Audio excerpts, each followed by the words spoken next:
Well, it is what everybody is talking about this morning. President Biden bows out of the presidential race and endorses his Vice President, Kamala Harris. Former chair of the Illinois Republican Party, Pat Brady, joins us now. I feel like we have an apartment for you at this point because there's been so much going on here at Fox 32. How does the Trump campaign pivot now with this news? I know you were just at the convention, a lot of excitement there. Well, we saw the initial pivot last night when President Trump actually went after President Biden for being the worst president in history. So I think they need to be careful. I don't think they can take the same approach to Kamala Harris as they did with President Biden. But we did see at the convention, one of the pivots that likely will make is they focused on her as being the one that's in charge of immigration, the border, which is a big issue in this country and a issue that the Biden presidency failed. And I think they're going to put a lot of that on her, probably inflation. Everything that they're going to put on Biden, they're going to put on her. They just got to figure out a way to do it that's not so offensive. From people you've talked to within the Republican Party, is this a good or bad thing that they're now going to be facing a brand new candidate? I think within the party, they think that Vice President Harris is probably a good thing, considering some of the other people they might have picked. And they still don't have a nominee yet. We'll see what happens there. But I think of all the people that were mentioned, they probably think that she's the easiest to beat just because she can arguably be Biden 2.0. And President Biden, his presidency has not been very popular amongst Republicans.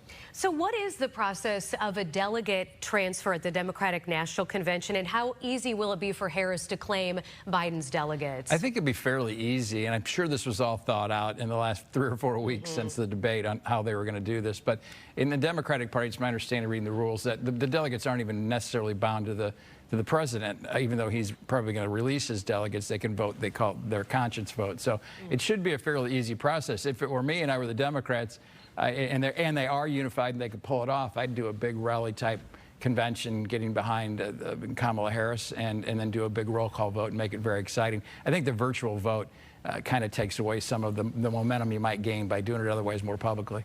Speaker Mike Johnson has suggested that Biden needs to actually step away from this current presidency as of right now. Is that the overall general feeling of people within the party? I think that is a thought, but to me it's a little dangerous. Do you really want to hand over to the Democrats the first female vice president of the United States and give her Air Force One, which is the greatest campaign tool there is? So I know there are going to be calls to do that. It won't happen, but I'm not sure if it would even be a good thing for Republicans if it did happen. But there is, even in the last couple of weeks, talking to Republicans up in Milwaukee, they think if he can't run for president, he can't be president.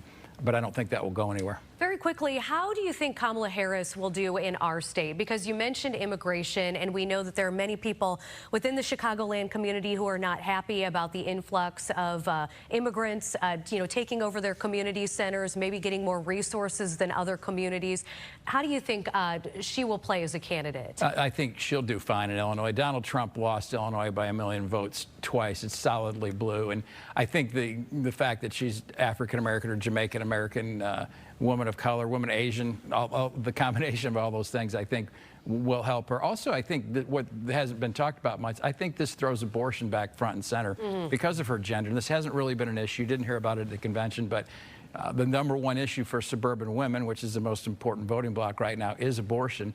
And I think her positions on that are more in line with where the suburban women are.